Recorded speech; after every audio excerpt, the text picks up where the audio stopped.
Hello बच्चों, कैसे हो आप सब। उम्मीद करते हैं आप लोग अच्छे होंगे। मैं हूं कुमार हीरो सर और जैसा कि आप लोगों को पता ही है कि अभी मैं आप लोगों के लिए 3 डायमेंशनल ज्योमेट्री चैप्टर पढ़ा रहा था, जिसमें कि आपको हम 11.3 का सारा थ्योरेटिकल चीज बता दिए थे एग्जांपल्स के साथ। अगर आप उस सारे पार्ट को देख लिए हैं, जिसमें कि हम आपको बताया था कि 11 को पूरा फॉर्मूला आप लोग को इस एक्सरसाइज में लगने वाला है और सारा उदाहरण के साथ हम आपको सारा चीज समझा दिए थे।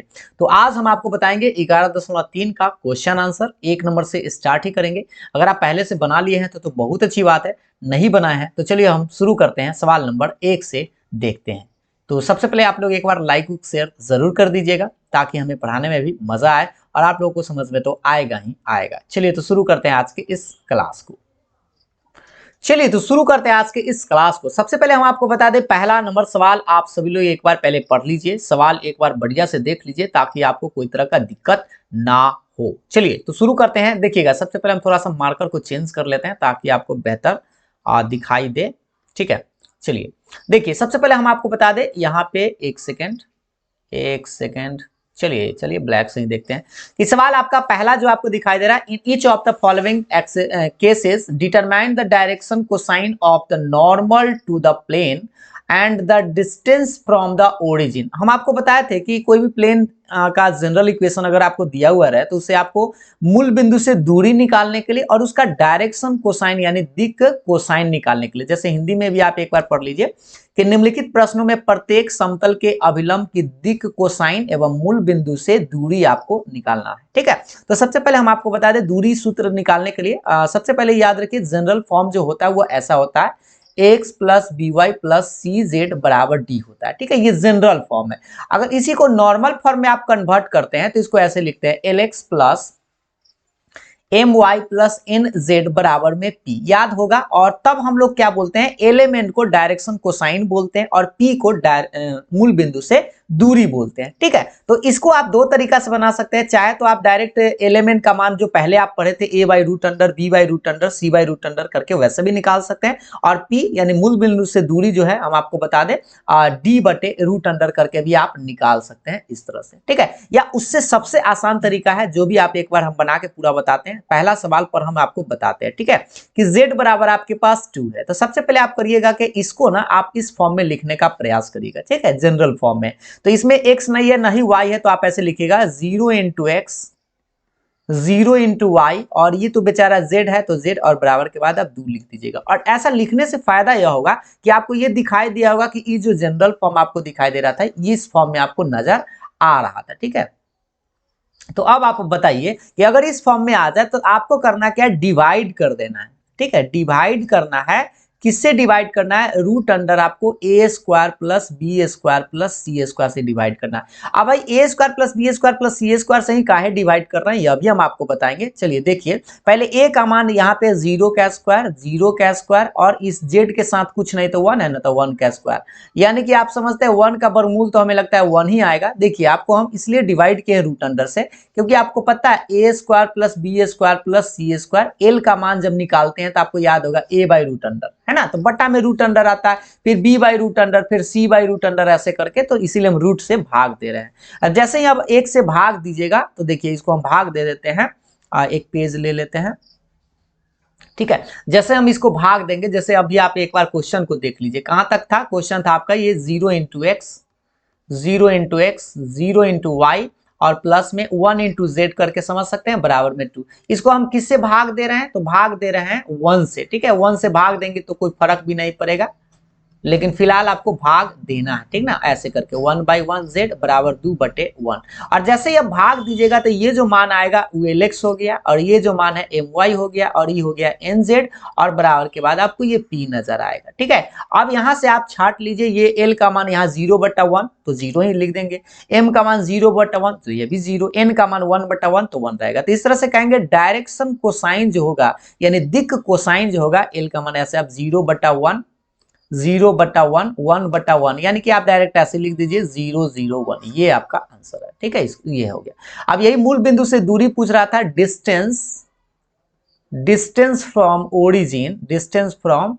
ओरिजिन यानी मूल बिंदु से दूरी, मूल बिंदु से दूरी पूछ जो रहा था उस जो बराबर के बाद यहाँ जो p का मान देगा वही आपका मूल बिंदु से दूरी होगा, यानी p बराबर कितना आएगा 2/1 है तो 2/1, यानी कि दैट इंप्लाइज 2 ही आप इसको बोल सकते हैं। अगर मान लीजिए देखिए यहाँ पर हम 1 से भाग दिए तो कोई फर्क नहीं पड़ा, ठीक बात है, लेकिन जरूरी है कि हमेशा 1 के आएगा, कुछ और आ सकता है जो आपको ABC का मान रहेगा तो आपको भाग देना है, और जैसे ही भाग दीजिएगा तो वह नॉर्मल फॉर्म में बदल जाएगा और तब आप एलिमेंट का मान निकाल के वही आपका डायरेक्शन कोसाइन और डिस्टेंस फ्रॉम और ओरिजिन आपका निकल जाएगा। ठीक है, तो पहला सवाल में आपको थोड़ा सा समय लग गया है, लेकिन अब हम जैसे ही दूसरा सवाल बनाएंगे आप बड़ी जल्दी में समझ पाएंगे। चलिए देखिए दूसरा सवाल एक बार देख लीजिए। आपका दूसरा सवाल क्या है, x + y + z = 1। इसमें 4 गो सवाल है, समझने का प्रयास करिए, बड़ी जल्दी में आप समझ पाएंगे।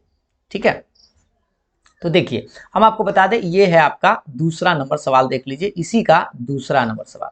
ठीक है, मार्कर को चेंज कर लिया जाए क्या, एक सेकेंड, थोड़ा सा ब्लू कर लेते हैं। ठीक है, और दूसरा नंबर सवाल एक बार देखेंगे सब लोग। पहले x + y + z = 1 है तो लिखते हैं x + y + z = 1 है। इस बार डिवाइड आपको सेम करना है, divide by √a² b² c², हमेशा इसी से भाग दीजिएगा। और हाँ, इसमें आप ABC का मान इसके साथ वाला जो होगा ना, इसके साथ 1 है तो 1 का स्क्वायर, इसके साथ भी 1 है 1 का स्क्वायर, यानी कि इस बार आपको √3 से डिवाइड करना है तो भाग दीजिए 1/√3 प्लस ऐसे लिख दीजिए इसको y/√3 प्लस z/√3 और बराबर के बाद 1/√3। इसी चीज को आप ऐसे अच्छा से लिख दीजिएगा 1/√3 × x, 1/√3 × y और प्लस 1/√3 × z और बराबर के बाद 1/√3 तो रहेगा।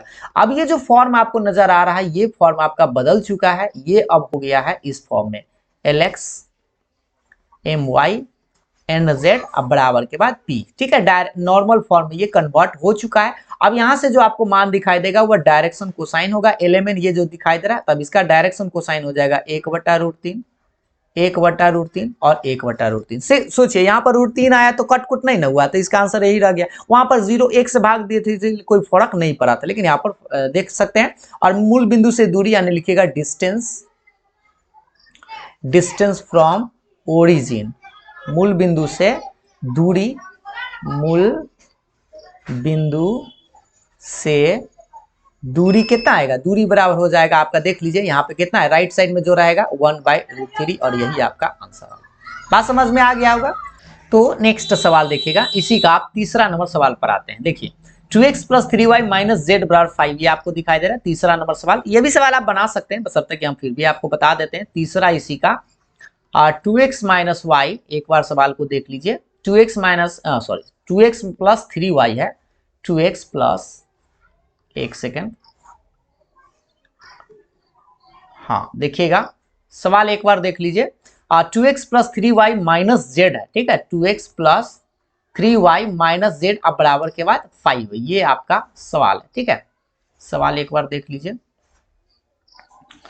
किधर गया भाई सवाल, भाग गया, एक सेकंड, हाँ देख लीजिए 2x + 3y - z = 5 है। अब चलिए इसको डिवाइड करेंगे, यानी कि भाग देंगे तो आप किससे डिवाइड करिएगा, बताइए √a² plus b² plus c²। अब आपको आसान लगने लगा होगा, a का मान देख लीजिए 2 का स्क्वायर, 3 का स्क्वायर -1 का स्क्वायर। ठीक है, इसको डिवाइड करेंगे तो 4 + 9 + 1, 9 4 13, 1 14, यानी √14 से आपको डिवाइड करना पड़ेगा। ठीक है, मतलब भाग देना, ऐसे लिख दीजिएगा 2/√14x प्लस 3/√14y और -1/√14z अब बराबर के बाद 5/√14 है ना। अब ये जो कन्फर्म, ये जो आप जैसे ही भाग दे दीजिएगा तो ये आपका बदल जाएगा। ठीक है, ये आपका बदल जाएगा किसमें, LX My और NZ बराबर के बाद P। ये इस फॉर्म में, नॉर्मल फॉर्म में ये कन्वर्ट हो चुका है। अब इससे तुलना कर दीजिएगा तो L का मान ही, M का मान ही, N का मान है, तो लिख दीजिएगा डायरेक्शन कोसाइन या दिक कोसाइन ये आ जाएगा 2/√14, 3/√14 और एक आएगा -1/√14। ठीक है, डायरेक्शन कोसाइन आ गया। मूल बिंदु से दूरी यानी P बराबर आप लिख दीजिएगा मूल बिंदु से दूरी, मूल बिंदु से दूरी जो आपका आएगा यानी ओरिजिन, डिस्टेंस फ्रॉम ओरिजिन, ये राइट साइड वाला, यानी ये 5/√14 और ये आपका आंसर है। अब हमें लगता है बड़ी आसानी से बना सकते हैं, बस आपको एक बार रूट अंडर से भाग देना है total right side left side सब में, और बस आसानी से मूल बिंदु से दूरी और डायरेक्शन कोसाइन निकाल पाएंगे। एक और सवाल इसी में था, थोड़ा सा देख लीजिए, एक और सवाल आपको देखने को मिलेगा। यहाँ पे देख लीजिए, सवाल ये था आपका क्या 5y + 8 = 0 था, ठीक ना। तो इसको चलिए चौथा नंबर सवाल को भी देख ही लेते हैं। 5y + 8 = 0, ठीक है। अब इससे हम क्या करेंगे, पहले बराबर के बाद भेज दीजिएगा इसको, +8 इधर आके -8, ठीक। अब आपको डिवाइड करना है, वैसा ही पहले एक लाइन थोड़ा सा बढ़ा देते हैं क्योंकि इसमें x y z नहीं है तो आपको हदरना नहीं है, सब आ जाएगा। देखिएगा पहले इसको हम एक लाइन बढ़ा देते हैं ऐसे, 0 × x, 5y है ये है, z नहीं है तो 0 × z, अब बराबर के बाद -8, ठीक है। अब थोड़ा सा आप क्या करिए, इसको डिवाइड करिए, डिवाइड करना है आपको, भाग देना है रूट अंडर सेम चीज a² b² c² से, ठीक है। तो 0 का स्क्वायर + 5 का स्क्वायर + 0 का स्क्वायर, तो ये 25 आएगा और 25 का वर्गमूल 5 आता है। तो चलिए इसमें भाग देते हैं, 0/5x, 5/5y, फिर 0/5z और इधर आएगा -8/5, ठीक। अब आप बताइए कि ये जो वैल्यू आया हुआ lx हो गया, ये my हो गया और ये nz हो गया और बराबर के बाद p हो गया, ये फॉर्म में आपका कन्वर्ट हो चुका है। तो थोड़ा सा आप इस बात को ध्यान से देख लीजिए एक बार फिर से कि l का मान डायरेक्शन कोसाइन जो आपका आया 0, 0/5, 5/5 और 0/5, यानी कि ये तो 0 ही आया, 1 और 0, ये आपका डायरेक्शन कोसाइन हो गया। मूल बिंदु से दूरी, डिस्टेंस फ्रॉम ओरिजिन,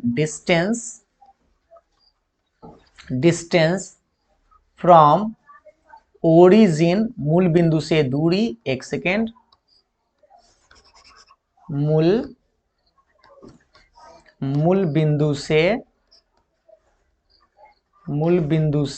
दूरी, ठीक है। मूल बिंदु से दूरी क्या होगा, तो याद रखिएगा ये -8/5, लेकिन हाँ दूरी का भी हम निगेटिव नहीं बोलते हैं, इसमें आप मोड लगा दीजिएगा तो 8/5 आपका आंसर आएगा, ठीक है। क्योंकि डिस्टेंस कभी निगेटिव तो होता नहीं, डिस्टेंस में आपको याद रखना है, ठीक। पी का मान हमेशा आपको प्लस में ही बोलना है।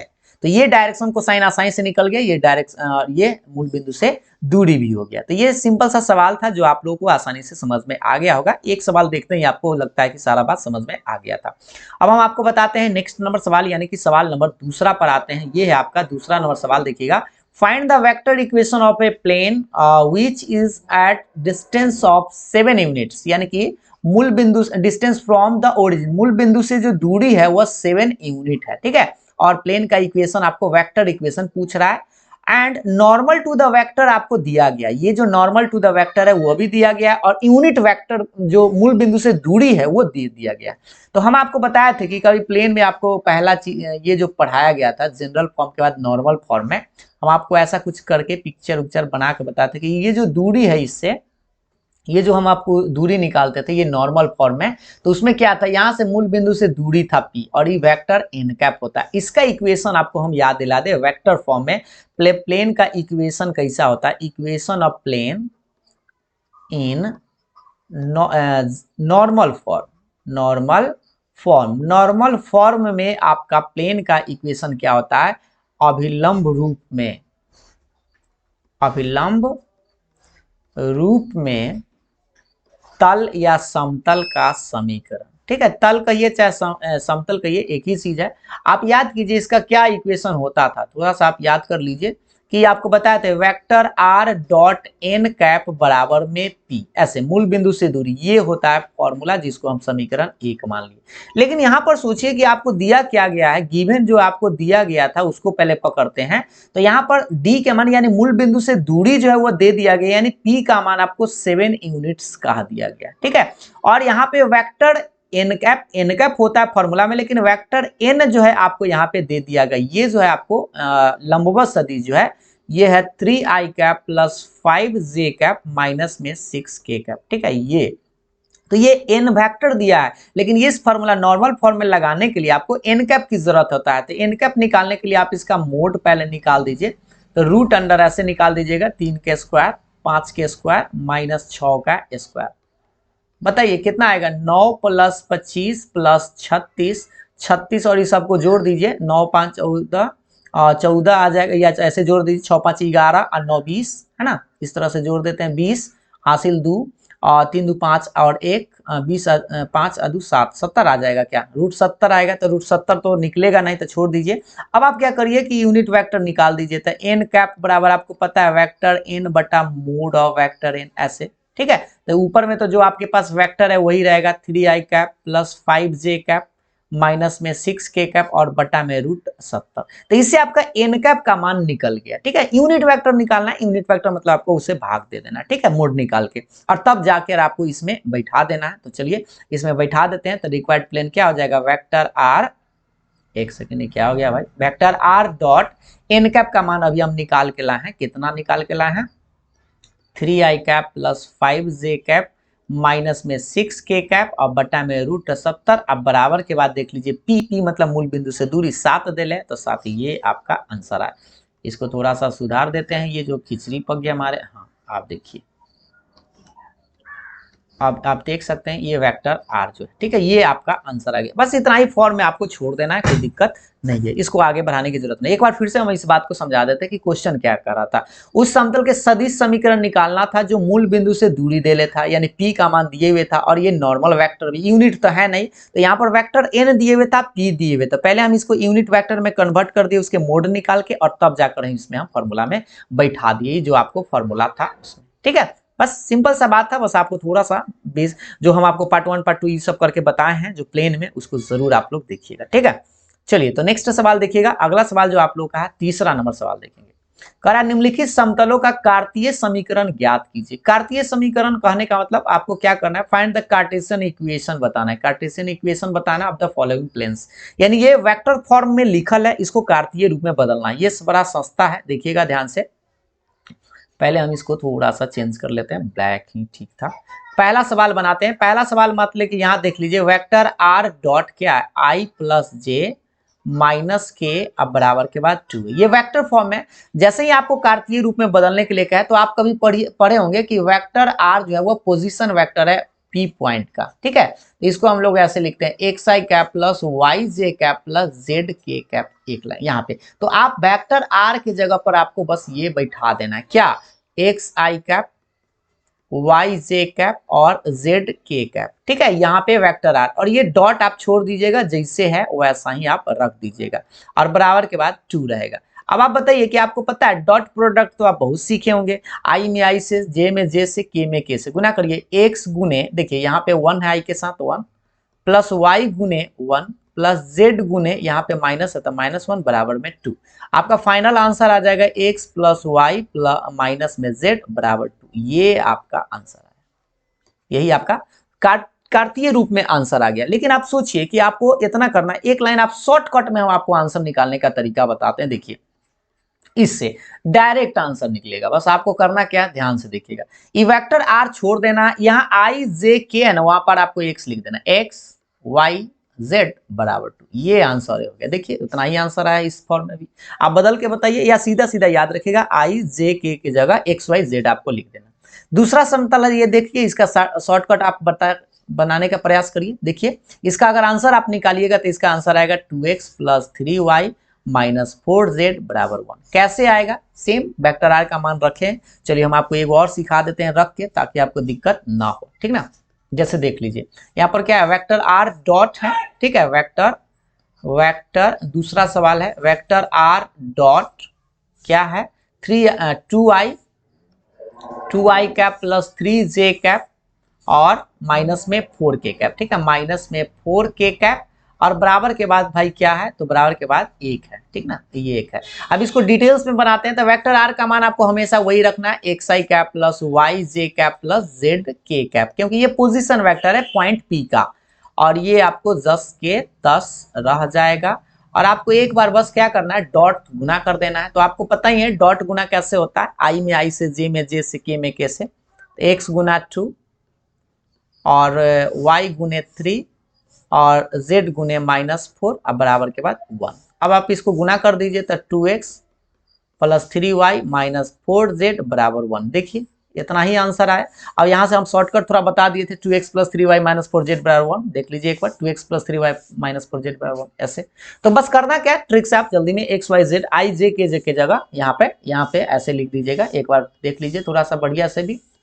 यहाँ आई जे के है ना, यहाँ पर लिख दीजिएगा 2x plus 3y minus 4z अब बराबर 1। ये आंसर आ गया। ठीक है, अब एक और सवाल आपके पास है, इसको देखकर बताइए। इसका ये जो थोड़ा सा दिखाई दे रहा है, इसको कैसे करेंगे? इसको भी आप सेम पैटर्न पर बना सकते हैं। चलिए पेज ले लेते हैं।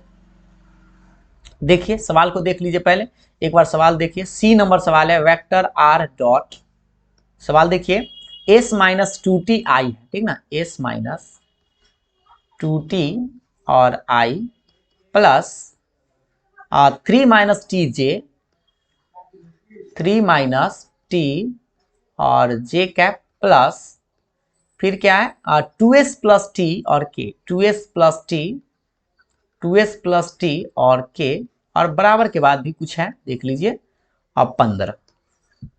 अब बताइए इसका डायरेक्ट आंसर क्या करना है, आई जे के जगह पर एक्स वाई जेड बैठा देना है। चलिए डिटेल्स में भी थोड़ा सा समझ लीजिए। तो ये लिखेंगे एक्स आई कैप प्लस वाई जे कैप प्लस जेड के कैप डॉट, और ये सब बेचारा आपके पास जस के तस रहेगा, S minus 2t I cap, 3 minus T J cap plus 2s plus T into K cap, और बराबर के बाद ये 15 रहेगा। इसको बस आपको गुना कर देना है। चलिए एक लाइन गुना कर लीजिए। तो x में इसे गुना करिएगा तो डायरेक्ट लिख देते हैं x into S minus 2t plus y में इसे गुना करेंगे तो y into 3 minus T plus z में इसे गुना करेंगे तो z into 2s plus T, और बराबर के बाद 15, और यही आपका आंसर है। ठीक है, आप उस डायरेक्ट यहां से कर सकते हैं, एकरा में i के जगह x, y के j के जगह y और k के जगह z, बराबर के बाद जो है वही आपका आंसर है। बस इसको कुछ नहीं करना था, कार्तीय फॉर्म में बदल देना था। ठीक है, तो ये तो सिंपल सा सवाल था, हमें लगता है कि बड़ी आसानी से आप समझ भी गए होंगे। ठीक है, तीसरा सवाल समझ गए होंगे। अब बढ़ते हैं हम लोग चौथे नंबर सवाल पे। देखिएगा, तो देखिएगा अगला नंबर सवाल आप लोग के सामने में ये रहा, किधर गया भाई, 4 नंबर सवाल। देखिए एक बार सवाल नंबर 4 पढ़ लीजिए। In the following cases find the coordinate of the foot perpendicular drawn from the origin. यानी कि हम आपको एक फॉर्मूला बताए थे, याद किए होंगे, कि लंब पाद के निर्देशांक आप लोगों से पूछ रहा है। निम्नलिखित स्थितियों में मूल बिंदु से खींचे गए लंब पाद के निर्देशांक ज्ञात करना है। ठीक है, और निर्देशांक ज्ञात करने के लिए हम आपको फॉर्मूला बताते हैं, जैसे एक पिक्चर बनाकर ऐसे बताया गया था, आप याद कीजिए थोड़ा सा। यहाँ पे एक लंब पाद कहने का मतलब ये नॉर्मल है, और ये आपका यहाँ जो कोऑर्डिनेट होगा, हम आपको बताते हैं यहाँ जो कोई पॉइंट होगा इसका आपको निर्देशांक पूछेगा तो कैसे बताए थे, एलपी, एमपी और एनपी करके। आपको याद आ गया होगा, लंबपाद के निर्देशांक हम आपको बताए थे। ठीक है, और पहला वाला वीडियो देखना ही आपको पड़ेगा, देखे होंगे तो सारा बात याद रहेगा, तो यहाँ पर कोई दिक्कत नहीं होगा। ठीक ना, तो देखिए आपको करना क्या, एल एम एन का मान निकालना और पी का मान निकाल देना, मूल बिंदु से दूरी और डायरेक्शन को साइन मान इसमें बैठा दीजिए, आंसर आ जाएगा। तो उसके लिए हम आपको एक बनाते हैं, इसमें 4 गो सवाल है एकदम सेम लाइक। ठीक है, तो देखिए सबसे पहले आप क्या करिएगा, पहला सवाल को पकड़ते हैं, सवाल नंबर 1 पर आते हैं। तो 2x plus 3y plus 4z minus में 12 बराबर 0। ठीक है, -12 है, राइट साइड इसको पहले भेज दीजिए। 2x प्लस 3y प्लस में 4z बराबर के बाद 12। और जैसा पहला क्वेश्चन में हम आपको बताते हैं ना, डिवाइड करने वाला नॉर्मल फॉर्म में बदलने के लिए, वैसा ही आप इसमें भी आराम से काम करिएगा।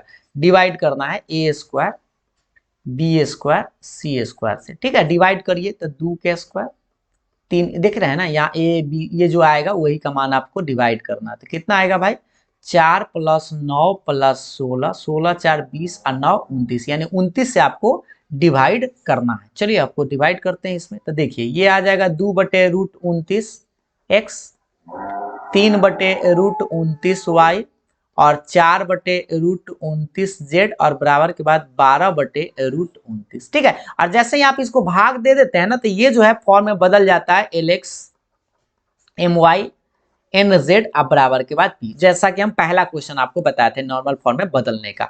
और जैसे ही इसमें बदल जाए तो आपको ये पता चल गया होगा कि यहाँ पर आप देख सकते हैं L का मान आपको स्पष्ट दिखाई देगा। मार्कर को चलिए एक पेज ले लेते हैं। देखिएगा इसमें आप देख लीजिए L का मान आपको ये दिखाई दे रहा है, एक सेकेंड, हाँ यहाँ पे देखिए ये L का मान है, ये M का मान है, ये N का मान है, और ये बराबर के बाद जो है P का मान। तो बस आपको ये कोऑर्डिनेट में यहाँ पे बैठा देना है। ठीक ना, तो यहाँ पे हम लिख ही देते हैं। L का मान देख लीजिए 2/√29, m का मान 3/√29 और n का मान 4/√29, ठीक है। और p यानी मूल बिंदु से दूरी कितना है 12/√29। तो आपको क्या करना है, वो जो फॉर्मूला है उसमें आपको मान बैठा देना है। चलिए हम यहीं पर बैठा देते हैं। फुट यानी कि कोऑर्डिनेट जो पूछा रहा था, LP MP और NP, ये फॉर्मूला बस आपको याद रखना। लंबपाद जिसको बोलते हैं, यहाँ पे L का मान ये सामना सामनी देख सकते हैं। Marker changed.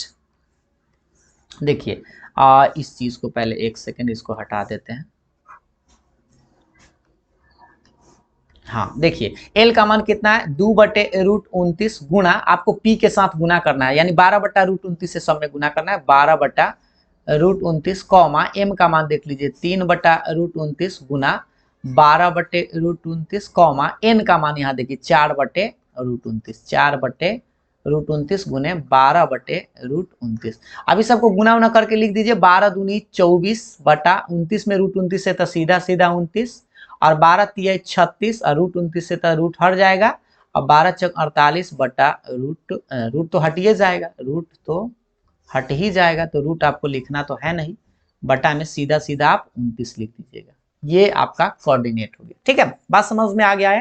तो वैसा ही आपको सिंपल सा ये एक फॉर्मूला बस आपको याद रहना चाहिए, LP MP NP। L क्या है, एलिमेंट क्या है तो डायरेक्शन कोसाइन, P क्या है तो यहाँ पर मूल बिंदु से दूरी है, ठीक। पहला सवाल अगर समझ गए होंगे तो चलिए हम एक और सवाल बताते हैं जिससे कि आपको और कॉन्फिडेंस आ जाए अच्छा से। तो देख लीजिए दूसरा सवाल आप लोगों के सामने में पहले क्या है सवाल देखिए। 3y + 4z - 6 = 0 है, ठीक है। 3y + 4z - 6 = 0। सवाल को एक बार फिर से देख लीजिए। 3y + 4z - 6 = 0। 3y + 4z - 6 = 0। तो इसमें सबसे पहले क्या करना है, राइट साइड इसको भेजिए। इसमें x नहीं है तो आप ऐसे लिख दीजिएगा 0 × x। 3y + 4z माइनस में 6 बराबर के बाद जाएगा तो +6, इसको समीकरण 1 मान लीजिएगा। सेम लाइक आपको डिवाइड करना है, इसमें डिवाइड करिए √अंडर से a² + b² + c² से, ऐसे डिवाइड करेंगे तो 0 के स्क्वायर, 3 के स्क्वायर, 4 के स्क्वायर। अब सेम लाइक का क्वेश्चन है तो आप जल्दी में समझ पाएंगे इसको। 9 16 9 हो जाएगा 25, 25 का वर्गमूल निकलता है 5। इस बार 5 से डिवाइड करिए तो 0/5x, 3/5y और 4/5 z बराबर के बाद 6/5। बताइए ये अब आ गया LX MY NZ और बराबर के बाद P। ये फॉर्म में जैसे ही बदल जाए तो आपको यहाँ पे समझ में आ जाएगा कि L का मान क्या है, M का मान क्या है, N का मान क्या है। तो L बराबर हो जाएगा 0/0 ही लिखिए, और M बराबर हो जाएगा 3/5 और N का मान हो जाएगा 4/5, और मूल बिंदु से दूरी यानी P का मान हो जाएगा 6/5। और आपसे तो कोऑर्डिनेट पूछ रहा है फुट का, लंबपाद के निर्देशांक पूछ रहा है, लंबपाद। तो आप लिखेंगे फॉर्मूला LP MP और NP, ठीक है। इसमें डायरेक्शन कोसाइन सब चीज पता ही है, बस आप मान बैठा दीजिएगा। तो 0 गुने आपको 6/5 कॉमा M का मान यहाँ देख लीजिए कितना है 3/5, और P का मान ये जो निकाल के लाए हैं 6/5 कॉमा N का मान यहाँ पे कितना है 4/5 गुना P का मान देख लीजिए, P का मान 6/5, मान तो बैठा ही सकते हैं। ये 0 आ जाएगा, 6×3 18/5 = 25, और ये 6 × 24/5 = 25, और यही आपका आंसर है, ठीक है। क्योंकि 5 में 5 से गुना करिएगा तो 25 आ जाएगा, ये आपका आंसर आया। और हमें लगता है कि अब आपको समझ में आ गया होगा, 2 सवाल जब बताए होंगे तो आपको आसानी से समझ में आ गया होगा, ठीक। चलिए इसका तीसरा सवाल भी देख ही लेते हैं। देखिए तीसरा सवाल आप इसका देखेंगे। तीसरा सवाल है x + y + z = 1, और ये भी सवाल तो हमको लगता है वैसा ही है, थोड़ा सा देख लीजिए। और तीसरा सवाल आप लोग का है x + y + z = 1। अब बताइए इसको डिवाइड कर देना है, पहले डिवाइड वैसा ही same like divide √a² + b² + c²। अब इस बात को आप जल्दी में समझ पा रहे होंगे कि कैसे डिवाइड करना है। √3 से डिवाइड करिए, x/1/√3x, 1/√3y और 1/√3z बराबर 1/√3। बारी बारी से जब ज्यादा क्वेश्चन बनाइएगा ना तो आपको समझ में जल्दी आ जाएगा। LX + my + nz बराबर के बाद p, ये फॉर्म में कन्वर्ट हो चुका है। अब आप बता दीजिए कि आपके पास डायरेक्शन कोसाइन निकल गया है। L का मान 1/√3, M का मान भी 1/√3 है, और N का मान भी 1/√3 है, और P का मान मूल बिंदु से दूरी कितना है 1/√3 है, ये मान, ठीक है। और इसका फुट पूछ रहा था यानी कि पाद बिंदु पूछ रहा था, तो आप लिखेंगे क्या LP MP और NP। अब आपको बात समझ में सारा आ गया होगा। L का मान देख लीजिए 1/√3 गुने 1/√3, क्योंकि P का मान देखिए ये, इससे आपको सब में गुना कर देना, बस इतना ही जल्दी में समझ सकते हैं। 1/√3 गुने 1/√3, फिर 1/√3 गुने 1/√3, समझ रहे हैं ना। P का मान बैठा दिए तो ये 1/3, 1/3, 1/3, ये आपका आंसर आ गया, क्योंकि सब √3 में √3 से गुना करेंगे तो सीधा 3, यही आपका आंसर आ गया। एक और सवाल देख ही लेते हैं, इसको कंप्लीट कर लेते हैं और फिर हम आपको नेक्स्ट वीडियो में नेक्स्ट क्वेश्चन के साथ बताएंगे, ठीक है। तो ये सवाल देख लीजिए थोड़ा सा, 5y + 8 = 0। कोई इसमें कंफ्यूज हो जाता है तो थोड़ा सा हम आपको इसको बनाकर बता देते हैं, देखिएगा। तो देखिएगा नेक्स्ट एक सवाल भी देख ही लीजिए, किधर गया भाई सवाल, कहाँ भाग गया। हाँ, सवाल तो यही है, 5y + 8 = 0। एक पेज ले लेते हैं, देखिए। तो चौथा इसका सवाल है 5y + 8 = 0। अगर आप चाहे तो इसको आप ऐसे भी कर सकते हैं, 8 को प्लस में ही रखिएगा, ठीक रहेगा। +5 इधर आके -5 ऐसे, या आप इसको उलट पुलट के भी लिख सकते हैं, -5y बराबर के बाद 8, क्योंकि मूल बिंदु से दूरी जो है निगेटिव नहीं है तो मोड भी लगा सकते हैं, या आप ऐसे भी कर सकते हैं। तो यहाँ पर x नहीं है तो 0 × x, 0 y तो है, एक सेकेंड, y तो है यहाँ पे।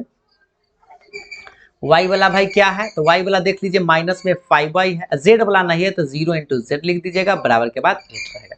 अब आपको डिवाइड करना है सेम पैटर्न से, डिवाइड करना है √अंडर से a² - 5² वही a² b² c², ठीक है। डिवाइड करेंगे तो ये 25 से आएगा, 25 का वर्गमूल तो 5 आता है, इसको भाग देंगे तो बताइए 0/5x, 5/5y और 0/5 z बराबर के बाद 8/5 आएगा, ठीक। अब ये जो फॉर्म बदल गया है, lx + my + nz बराबर के बाद p हो चुका है, ठीक है। अब इसमें आप बताइए कि मूल बिंदु से दूरी क्या है, l क्या है, तो यहाँ से लिख देते हैं l बराबर, आप देख लीजिए एक बार, l का मान आपके पास क्या नजर आ रहा है, l का मान 0 ही होगा, m का मान ये देखिए -5 कर जाएगा तो -1 और n का मान 0 ही रहेगा, ठीक है। और मूल बिंदु से दूरी यानी कि p जो होगा वह 8/5 होगा, एक सेकंड, 8/5, 8 क्या होगा 5 होगा, ठीक ना। 8 एक सेकंड इधर उधर का भाग जाता है, 8/5 होगा, ठीक है। अब आप इसका फुट निकाल दीजिए, फुट यानी कि कोऑर्डिनेट, पाद बिंदु आपसे पूछ रहा था तो क्या होता है, LP MP और NP ऐसा करके। अब बताइए L का मान तो 0 × 8/5, M का मान -1 × 8/5 और N का मान तो 0 × 8/5। इसको थोड़ा सा बढ़ाइए तो 0, 8/5 और 0 ही, यही आपका आंसर आएगा, ठीक है। तो इस तरह से इस सवाल को बड़ी आसानी से बना सकते थे, बशर्ते कि आपको थोड़ा सा सारा पार्ट अगर देखेंगे तो आप एक्सरसाइज का सारा सवाल खुद से भी डील कर सकते हैं, क्योंकि हम हर इसमें देखिए टोटल क्या क्वेश्चन था आपको पता ही है, तो पूरा 14 क्वेश्चन है, 11 को फॉर्मूला है, फॉर्मूला से ही रिलेटेड आपका सारा क्वेश्चन है, तो आप बड़ी आसानी से बना सकते हैं, ठीक है। तो उम्मीद है कि आप लोग को यहाँ तक समझ में आ गया होगा। तो आज के अंक को यही समाप्त कर देते हैं और फिर हम आपको नेक्स्ट क्वेश्चन यानी 5 नंबर क्वेश्चन के साथ हम नेक्स्ट क्लास से बताएंगे, ठीक है। तो आज के लिए इतना ही, फिर मिलते हैं नेक्स्ट वीडियो में, तब तक के लिए bye bye, thank you. Like share जरूर करिएगा।